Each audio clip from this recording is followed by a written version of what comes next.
Okay. Back into the random stuff. What do we got left? We got 38 shows left. Let's see what we gonna roll. It is 11. What is 11? A returner's magic should be special. Well, I guess it's an isekai. I have heard no one talk about this show. Let's give it a go. You know, dude, I'm sorry. I'm sorry. Okay. Pro tip. If you're gonna have like a generic final battle opening sequence, make sure that the animation isn't hilariously bad.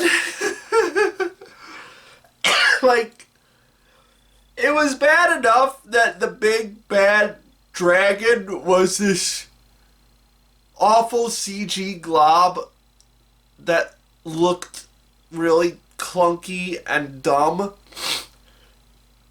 But also the regular animation was terrible too. Like, there's this cut. I think it's around 2 minutes and 50 seconds. It's like 3 of the characters running forward. And it looked like Speed Racer. It looked like that level animation. It's like, oh, not with the... No, actually their arms weren't moving. It was just like the legs moving at like 3 frames a second. Like, no, that's not what I meant. You'd have to see it to know why I'm fucking laughing my ass off. Oh my god. That looked fucking terrible. Also, I looked up the plot summary. It's not an isekai. Apparently they die and then, like, go back and, like, do it again. I couldn't even get to that point. This show is so hilariously bad with its animation. Also, it is so... I hate the sickly green everything. I hate that.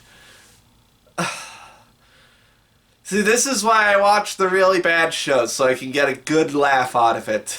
Next! Okay. Let's take this comedy of errors off the list.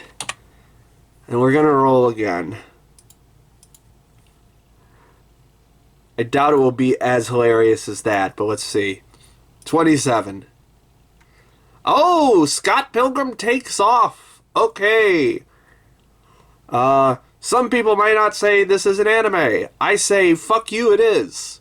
I'm a huge fan of the movie and the graphic novel.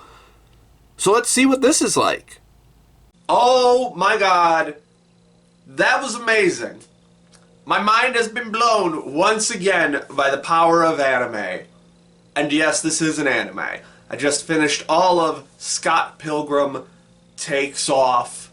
I am a huge fan of Scott Pilgrim in general.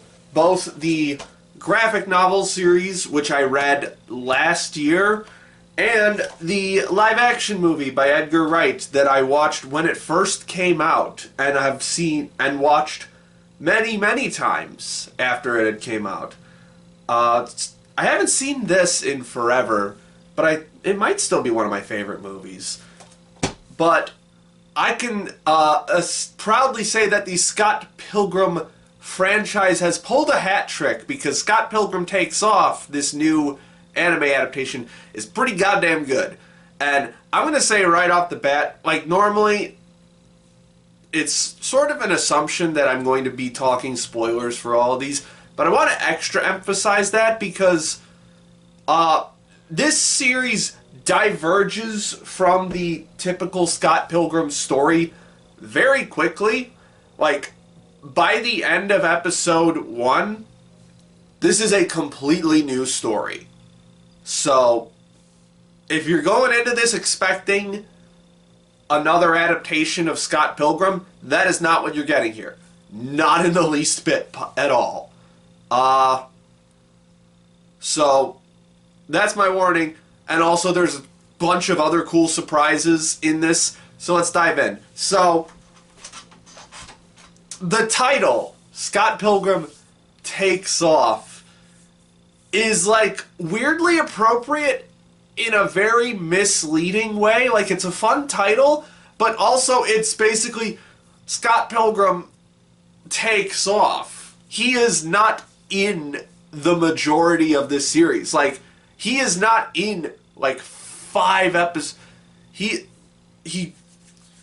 like, episode 1 ends with him supposedly being defeated by Matthew Patel, the first Evil X. And then it's basically this long, very long, like, stretch of well, not very long, but it's this stretch of episodic encounters of Ramona trying to figure out, did Scott really lose? Oh, no, he didn't. He got kidnapped by someone. Now we gotta figure out where Scott is. And he doesn't come back till the end of episode 6. So he is...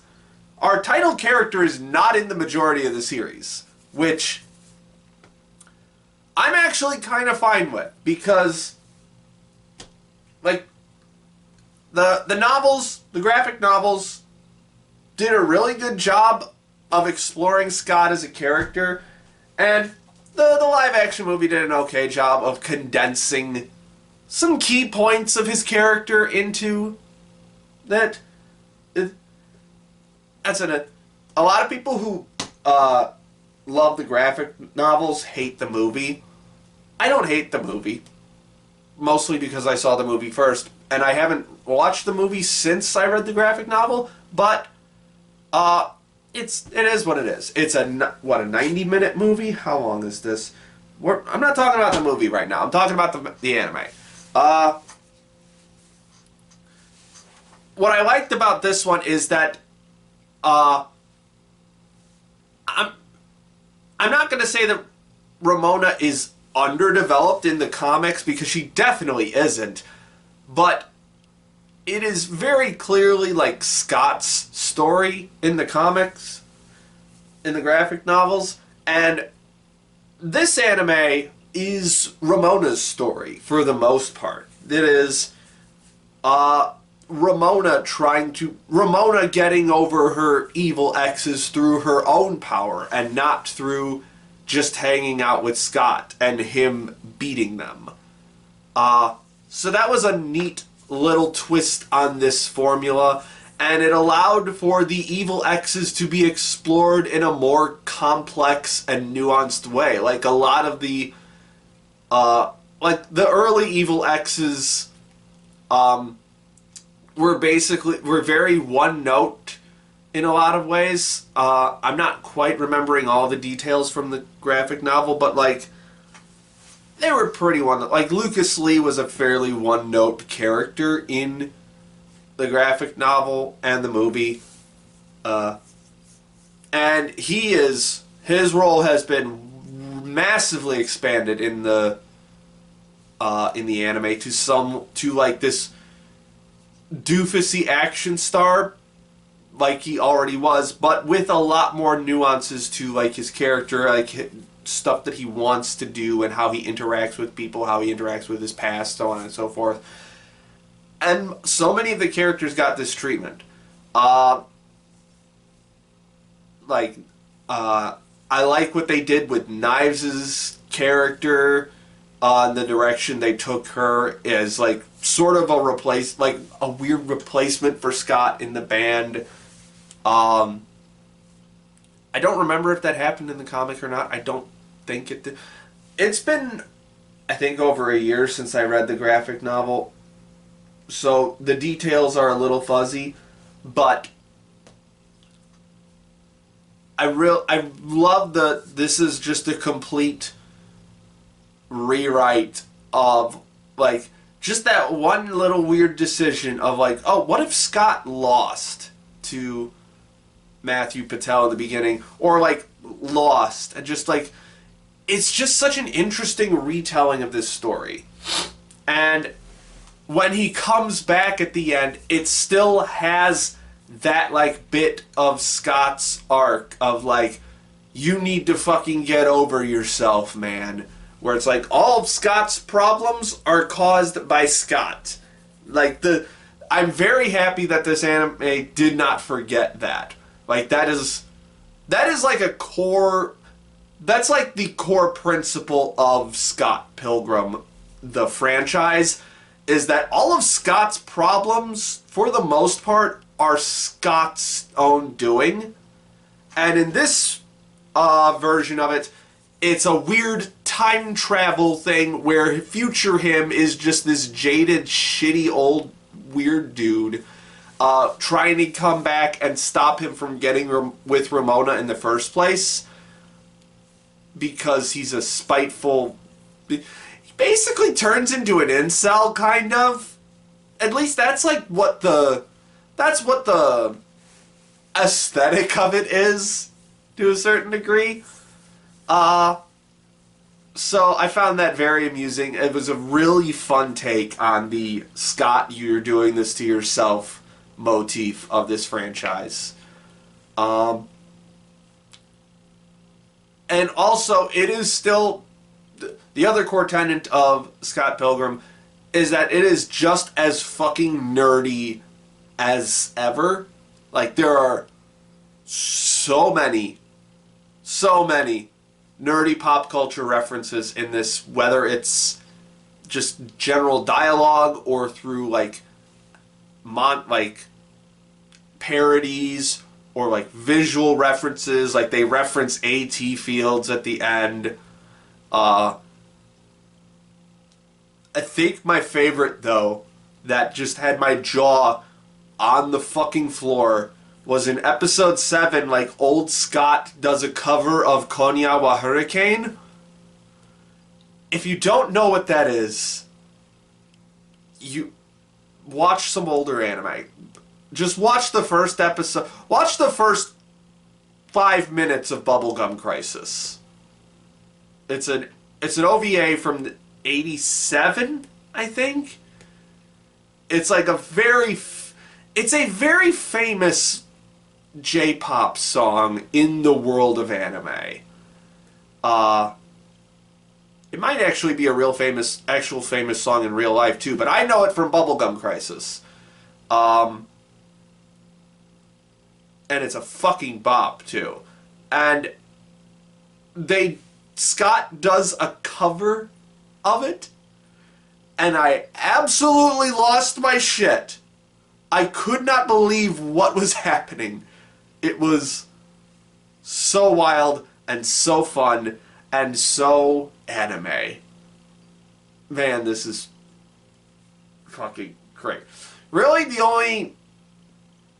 honestly, the only complaints I have about the story are, like, in the beginning, when it is, like, redoing the opening bits of Scott Pilgrim, it's still there.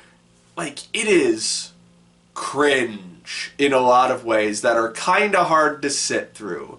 But, like, it's supposed to be cringe, so I can't really fault it for that, but it was like, it was not quite as enjoyable a cringe as I was hoping for.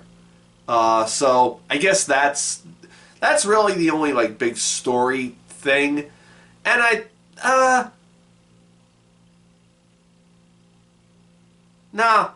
was gonna say that I'm not even gonna mention it. Fuck it. Whatever. Yeah, so really great revamp of the story.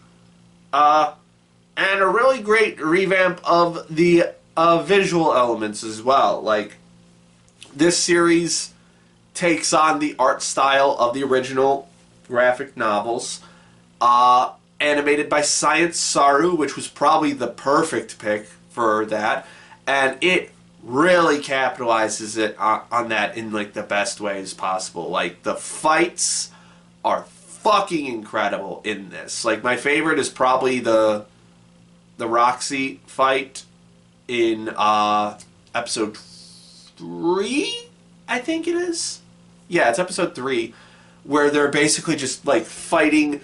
They start off fighting in a video rental store with this insane choreography and camera work, and then it transitions to like them jumping through video, like movie genres and fighting, and it's so fucking cool and insane and action packed. The action in this is so goddamn good.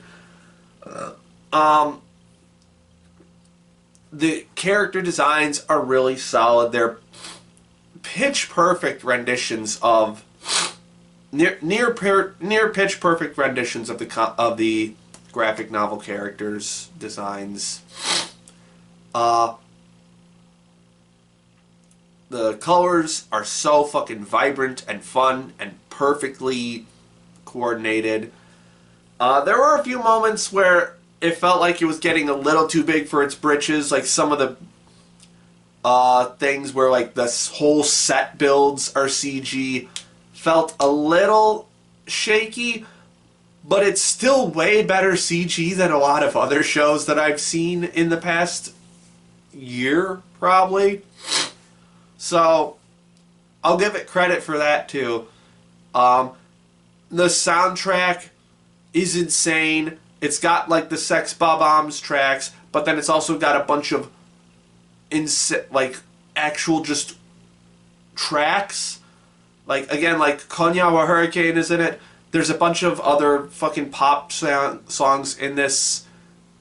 Like the fourth ending theme is Ring of Fire by Johnny Cash. Wild. Which I guess brings us to like the one thing where I was like, where I can definitively say this was a little iffy with the series was I watched the dub for this for obvious reasons, but if the reasons aren't obvious, it's this is an American, well, I don't know if Brian Lee O'Malley is Canadian or American. This is a Western property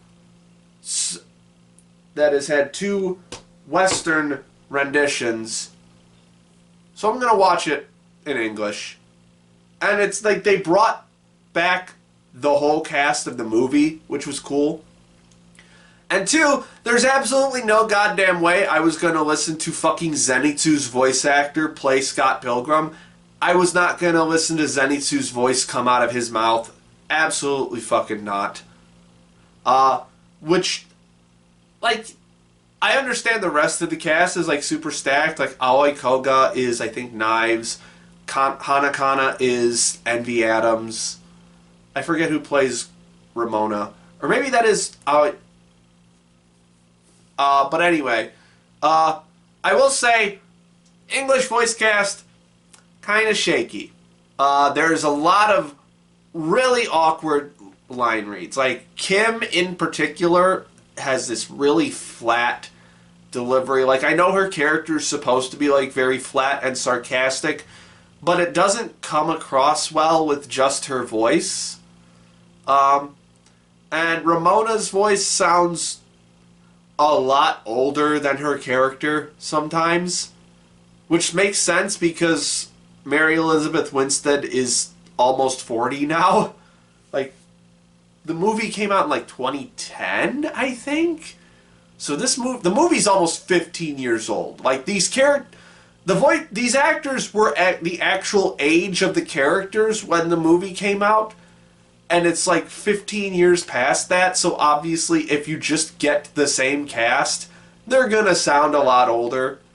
Michael Cera's line reads are a little awkward sometimes.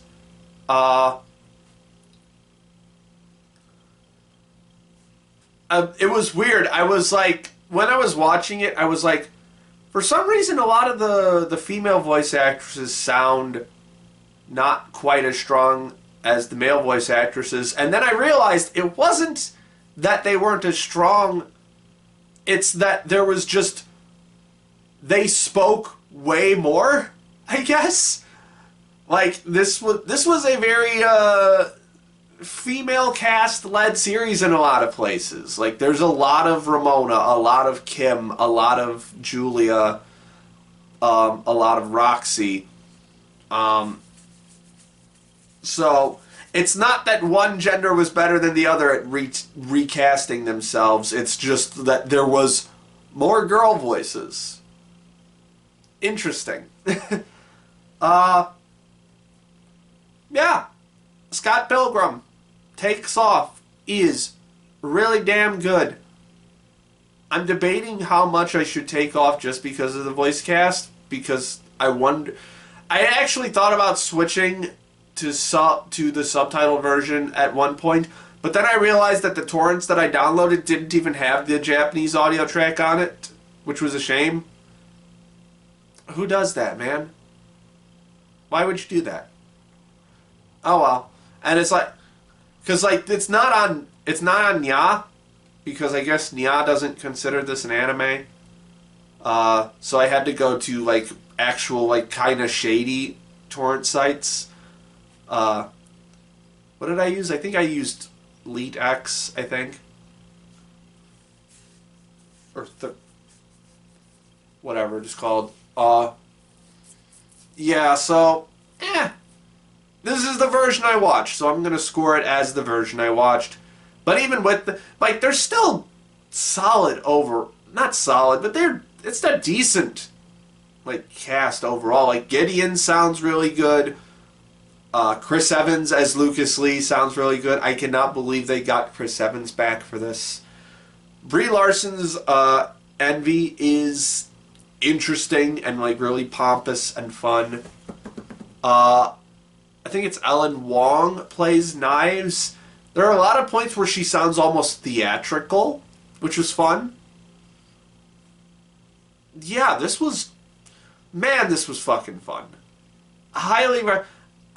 Here's the thing. I highly recommend this, but I think you have to consume other Scott Pilgrim content first. I should have led with that.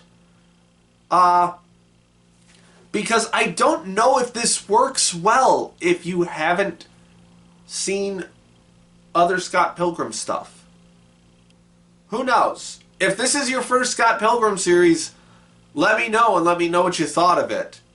But otherwise, yeah, high recommendation.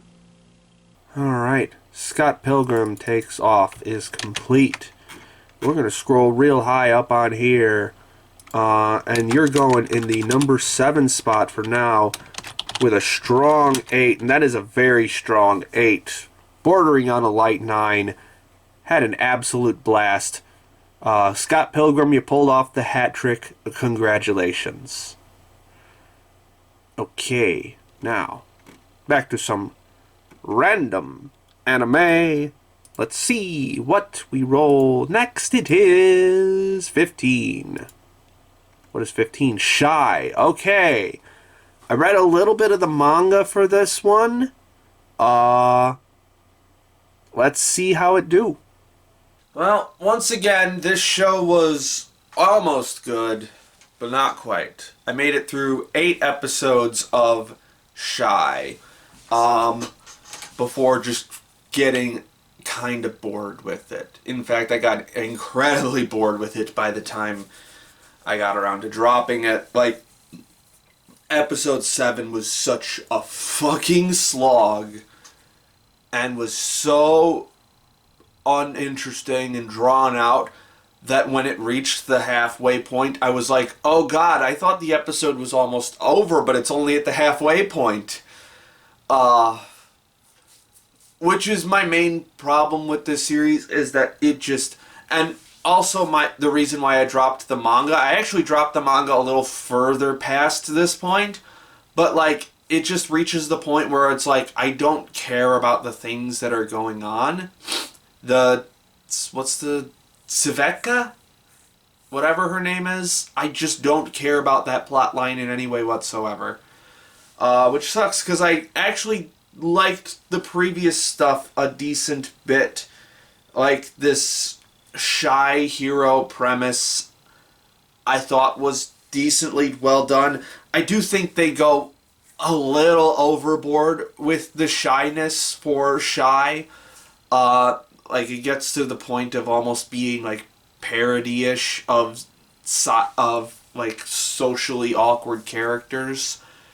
But it's still really good at the heartfelt moments. It's still really good at, like, drawing out some like some of the like more negative emotions that these characters experience and expressing them in really interesting visual ways. Like this is definitely a series that is trying. It is trying to look good, and in many instances it is good at looking good. Like there's some really great imagery, some really great color design. Like the still frames that this show comes up with are really good, and the like sakuga that it comes up with are really good. But then there's the in-between, where there's a lot of stuff in this that just looks awkward. Like some of the like editing feels awkward. Some of like the panning shots feel kind of awkward. And then there's the stupid fucking picture-in-picture stuff that this director loves to do. This is what's his name? Masaomi Ando. He probably made the biggest name as a director in like for Astra Lost in Space, which is another show that I did not like looking at. But he's also made a lot of stuff that I do like, or at least a couple things. He made School Live and he made Scum's Wish, which were both really good. But he's also made a ton of stuff that I don't like. I've forgotten some of the other stuff that he did, but like Kanata no Astra is like the most notable. And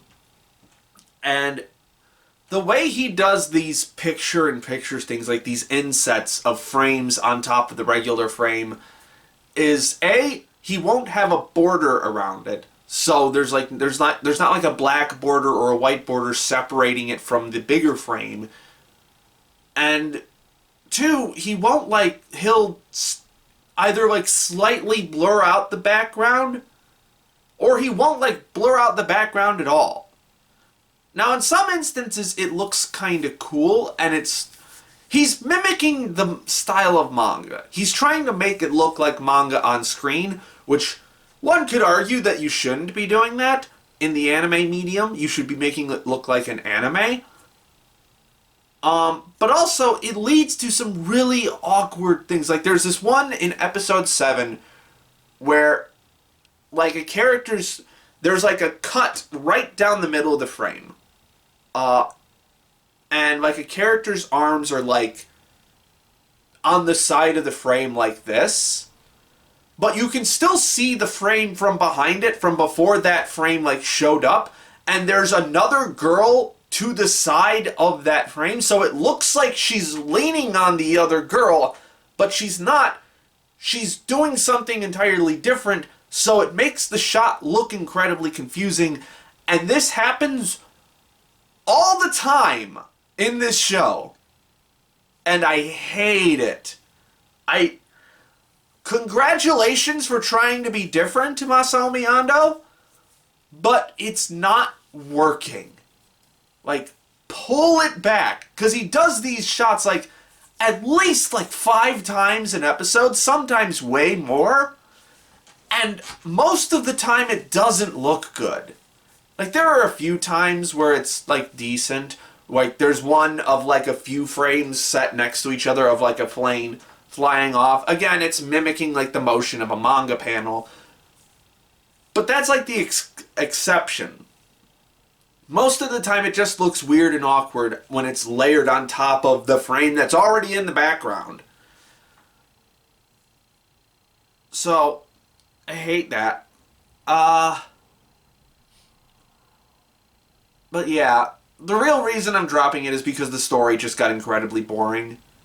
But I would be remiss as to not point out the production woes of this series. Oh, and speaking of, the soundtrack is all over the place. Like, sometimes it's really cool and hype. Like, there's this, like, full orchestral track with, like, these flute little chirps in it, and like a little French horn beneath it. That's like the big like kind of hero arrival kind of theme that I love. But also the implementation of soundtrack is so weird in this. Like, sometimes it fits perfectly, and then there are so many instances where the soundtrack just does not fit at all, which is very rare for me to come across in an anime where the soundtrack will just not fit. Like, there are two other examples of this that I can think of. One is Ino Battle, which was that one Trigger show from like a decade ago, where the soundtrack just was way too over the top sometimes. And a little bit also in Magi, where whoever directed that show did not know how to use Shirasagisu properly, and so he just went completely out of control. In specific moments, I will say.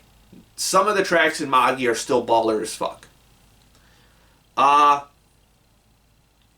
yeah, the soundtrack in this was so weird. And a lot of the framing and the panning shots were just so... And the timing of stuff was just so awkward. And I hate the picture-in-picture stuff most of the time. I like the soul of the series, where it's like there's this burning compassion that Shai wants to share with the world. And the first, 6 episodes are really great at conveying that. And then it just falls off a fucking cliff. So I was hoping the anime would do better with me than the manga, but unfortunately it did not. Alright, Shai is unfortunately coming off the list. What a shame. Okay, now we got 35 entries left. Let's see what we roll next. It is gonna be 32. Well, it's pretty low on the list. Onmyoji. I think this is a Netflix one about Aberoseme, or whatever, that exorcist dude. Let's see if I'm right. So, much like Onimusha, Onmyoji is one of those shows where it's like, hey, you know this historical figure? Here's a show about him. Well, what's different about it? I don't know. It's like, this seems like it's just gonna be like a pretty standard look at the character of Abe no Seimei. To this show's credit, in the half episode that I watched, I got more of Abe no Seimei's personality, what it's supposed to be like, than any other adaptation I've seen of him before. Like, I didn't know he was supposed to be like this trickster kind of character, this that plays pranks on people. I didn't know that he was rumored to have been born from a fox spirit. So, good on this show, I guess, for telling me that. It's just a shame that the rest of it is boring. And that all the characters are super boring. And that the animation is dog shit. Like, in the opening scene, there's one of the worst CG fire effects that I've ever seen in an anime. Like, ever. It's fucking terrible. There's an action scene, like the second time that the demon princess shows up, that's fucking terrible. And then there's a character that dies during that action scene, and it's supposed to be like really somber and sad afterwards, and I was like, I feel nothing. Was I supposed to feel bad for this guy that just died? What? Nah, man. This show is not good. Next. Alright. Onmyoji coming off the list. Let's roll again and see what we get. It is 11. What is 11? Helck. Okay. I read one volume of the manga before. Let's see if this is as good or any better. Alright, well, I got like 4 episodes into Helck, which, based on the rate of adaptation, was about twice as far as I got in the manga. And at a certain point, I realized I was just watching, like, slop. Like, I was just watching like, generic nothing. Like, I'm kind of glad that it gave up on the humor for the most part that, like, Helck started out as. Because I did not like the humor at all. But also, I don't particularly care for any of the characters, except for the real main reason why I kept watching this, which is Lady Vermilio. Not because I think she's an interesting character, but because she's a cute waifu. I like me an angry redhead, and I like when they do the thing where the pupils are white instead of black. That's one of my favorite, like, character design things. I love white pupiled character designs. It's just a thing that I love. So, and especially once they gave her the haircut in, like, the 3rd episode, I was like, oh, this is perfection. Great, phenomenal waifu design. Not a particularly interesting character, but she's at least fun. And I would say, like, the rest of the main cast is almost fun, but I don't think they really have interesting chemistry, and again, I don't think the show is very funny. So whenever it tries to do jokes, most of the time I'm just like, okay, you did a thing. But the other reason why I kept watching was because I wanted to just, like, I'm mildly curious as to why Helck wants to destroy the human race, or if he actually does want to destroy the human race, and I was hoping we would start getting more details on that. I realize I'm only 4 episodes in, so I guess it was a little too much for me to ask them to drop those details this early, but we really don't get it. Well, no, we do get some hints of, like, humans experimenting on themselves to some degree with magic and awakening and whatever. And I'm sure that's related to it.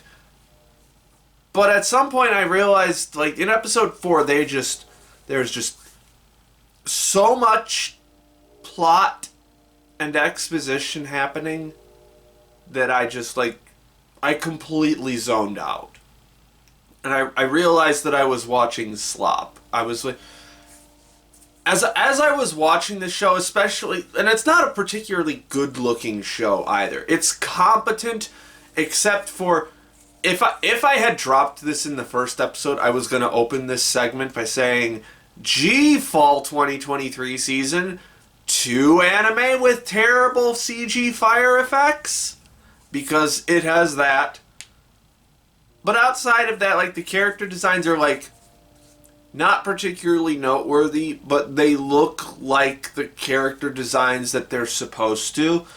And it reminded me of this Trixie quote from the Asterisk War Suck series. That's the second time I've brought up that series in, like, the past month.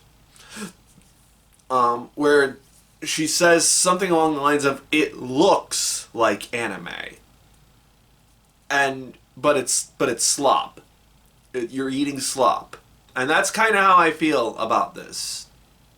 I'm eating slop, and as much as I would like to just veg out on the couch sometimes and eat some slop, that's not what we're here for.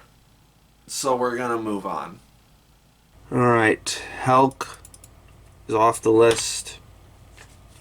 We're gonna roll again and see what we get next. It is 20. What is 20? My new boss is Goofy. Have not heard a single goddamn thing about this one. Have not heard anyone mention it. Let's give it a go, I guess. Man, you know a show is gonna be fucking ugly when you can see how ugly it is in the thumbnail on Crunchyroll. Then this show did not disappoint. My new boss is Goofy. He's fucking ugly. Really terrible looking. But not in the way that shows are typically ugly. Like, yes, there's like bad perspective. Yes, the character designs are already melting and they're already not good character designs, but there's also something else about it where it's like there's no like polish to the general aesthetic of it. It's a very flat looking show. Like, especially in terms of like the color design. Everything's very flat. And it just feels like I'm watching a cartoon, I guess, but not in a fun way. It feels, I don't know how to describe this. It just feels amateurish. It feels like people are learning how to put anime together. Which is a shame, sort of, because I actually, like, at least chuckled at one of the opening jokes. Not all of them, because I could see the joke coming 10,000 miles away. But, like, the follow-up to the first punchline was actually funnier than the punchline itself, which was kind of weird. And then there were some more jokes after that I just didn't understand. So, there's at least potential in this. But it looks so ass, and I don't trust its comedic timing that I don't think I really need to watch any more of it. My new boss is Goofy. He's off the list. We're gonna do one more random before jumping into our next end cap. So let's see what it is. 18. Migi and Dali. I only saw one of my moots on Twitter watching this last season. I think it's some kind of thriller, suspense thing, maybe? Let's give it a go. Well, I'll give it this much. That was definitely an interesting premise and not at all what I was expecting. And it makes pretty good use of it. Like this idea of like a pair of twins, but they're pretending to be a single person and just swapping out every now and then. The ideas are interesting. I just don't think it's very funny or engaging, I guess. I'm just not connecting with this one at all. I got like halfway through the first episode and I was like, this is very weird. And I appreciate the effort that's going into it. It's just not my cup of tea. Like, this is not my brand of humor whatsoever. Like, this is very much like the, I forget what they call it in Bakuman, like the serious humor, I guess you would call it. Like, it's something that is supposed to be funny, but it is like being taken seriously in the moment. And so, like, it is very dramatic, and the dramaticness of the mundanity is what makes it funny. So if you like that, you might like this show. That's not typically something that I'm a fan of. So I'm passing on it, unfortunately. And it's a decent looking show from like its execution of what it is trying to do is good. I just don't like how it looks. Like, I'm pretty sure how it looks is supposed to be part of like the funniness of it, and how fucking weird it looks and how it's kinda off-putting. But I'm just finding it off-putting. Like, again, it's intentionally off-putting with how weirdly detailed certain parts are. I'm just not into it. Also, I cannot figure out this setting for the life of me. I think they might have said it at one point, but like, the name of the orphanage is Japanese, but everything else about it feels very, very Western. I just don't get it. It's weird. But yeah. We're gonna move on. Alright. Migi and Dali is off the list. And I think we're just gonna jump down to our end caps now. What do we have next? It is I'm in Love with the Villainess. Okay, I am hyped for this one. I'm a big fan of the light novel. I've been getting into light novels a lot more recently, and this is one that I'm a big fan of. So let's see if it got a good adaptation. Well, unfortunately, despite my love for the source material, I did not like its anime adaptation all that much. Although I got fairly far in it. I got 9 episodes into I'm in Love with the Villainess. And when I say my love for the source material, I ain't kidding. I have 6 of the light novels so far, although I'm not actually that far into it. I am currently halfway through or a little short of halfway through volume 2, which, if you've read the light novels, I am in the flashback to when Rei is still in the real world and exploring her coming to terms with her sexuality in the real world. So that's where I am in the novels. But the part in the anime that I left off it is basically the end of the first novel. So, a really solid, ending point, I guess, for me. So, this is going to be an interesting entry into the seasonal wrap-up show, because this is going to be part me talking about why I didn't like the anime, and also me talking about why you should read the light novel, because the light novel is pretty dang good. It's not, incredible, but it is super engrossing and fun. Now, to be fair, there are some things about the anime that I liked. I wouldn't have watched 9 episodes of it if there weren't. But this was my... To make a more extreme example, this was my Berserk 2016 moment, where I saw what I got, and I was like, well, this is kind of mediocre, but there are a few... But, you know what? I'll just watch it just to see the thing that I like in animated form.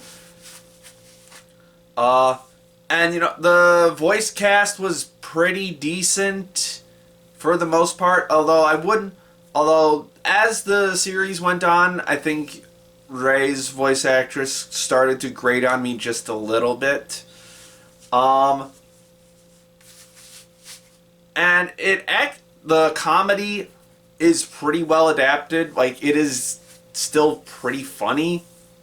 I like the Rei's quirky anime faces. That's the one thing that I think that the adaptation has over the novels, is it can do that.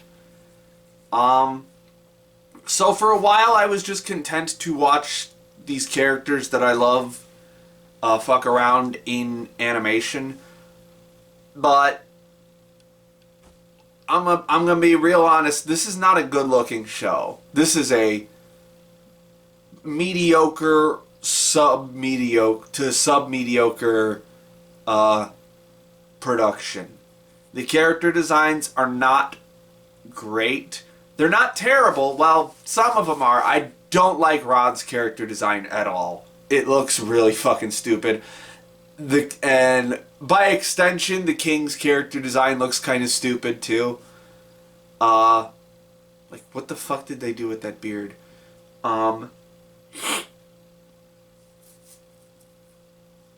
And it's not a it's not a well animated show. It's not a well composited show. The color design wavers when they really need like an emotional scene to hit. The color design and the lighting gets really good. Like the scene in Claire's bedroom in episode 2 is probably like the best looking scene in the series, which is not a high bar. But it was that was one of the things where I was like, oh, it might be able to do the like serious emotional moments really well. And then as the series went on, I was like, oh right, there's actual like dramatic scenes in this. And it does not handle the dramatic scenes very well. Awkwardly paced, like in this moment to moment, like shot to shot stuff. Some not incredibly solid editing. The action scenes are not very good. They're not terrible, but they're not good. So yeah, this was and the music is kinda terrible. Like the quirky like comedy and then like slice of life music is fine, but like whenever the music gets more intense, it just does not sound right at all. Like the scene where they're hunting for ghosts in the academy at night, this music is way too over the top and way too intense. The battle music during like the climax of it does not feel right at all. Like anytime the music gets intense, it just does not work. Even like some of the more emotional moments, the music is pretty not good. I just talked about a series where the music was terrible, didn't I? I forget which one it was. I already forgot which one it was. But it's starting to become more and more of a thing, which is weird. So yeah. Unfortunately, I would not recommend the anime adaptation.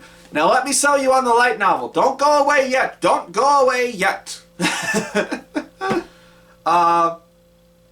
So yes, this is one of the few light novels that I have been reading so far. I'm up to 4 light novels now that I've read. I read the first volume of Boogie Pop, the first volume of Irina the Vampire Cosmonaut.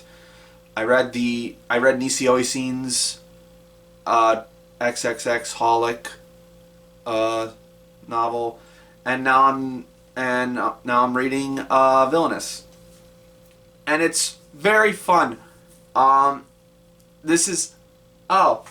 I've already been talking for like 5 minutes, but I totally forgot that this is an isekai,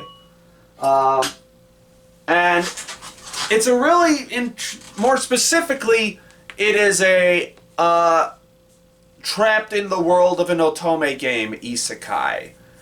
So it's,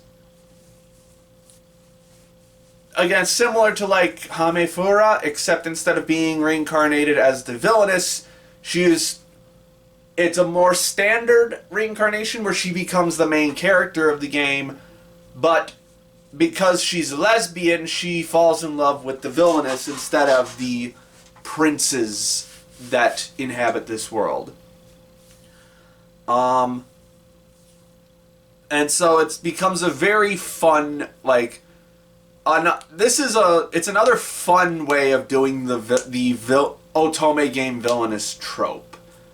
I'll be honest, most of the anime that have done this, I have not liked. That's pretty much just Hamefura that I thought was good. But I think the light novel does this pretty well in that it immediately identifies why the main character likes the Villainess so much in sort of an otaku way, and then in a more emotional way as well, especially as the series goes on. And as I said, this is a Yuri series, and they actually just straight up talk about like discrimination, not in like the like taking people's rights away thing, but on the more micro level of you're treating me different for something that's kind of that I shouldn't be treated different for. And it's like a very measured and very like calm argument about it's okay to be gay. And it was a very not profound, but very like nicely written scene in the light novel that was pretty much translated beat for beat in the anime.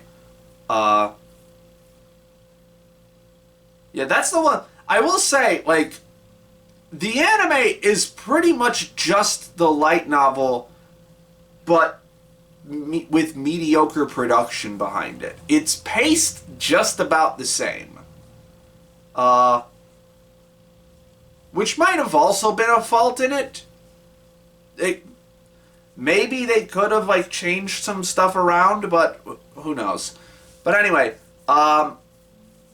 also another thing that I did not like about the anime that I would not have known if I had not read the light novel is so this is the light novel is a very heavy inner monologue series, which a lot of light novels are, especially isekai light novels.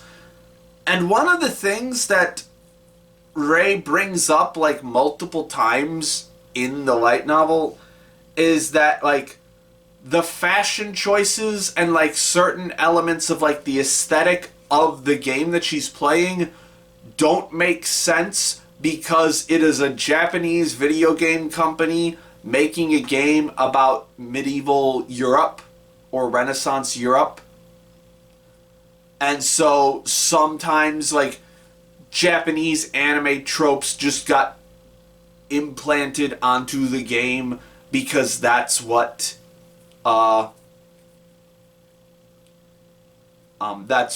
like Japanese fans expect from the game.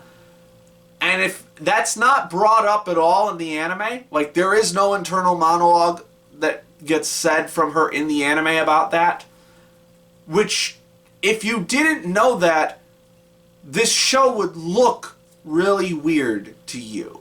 Like there are a lot of things about it that are like, oh, this is an anime trope, but it doesn't make sense in this setting, and so it's lazy.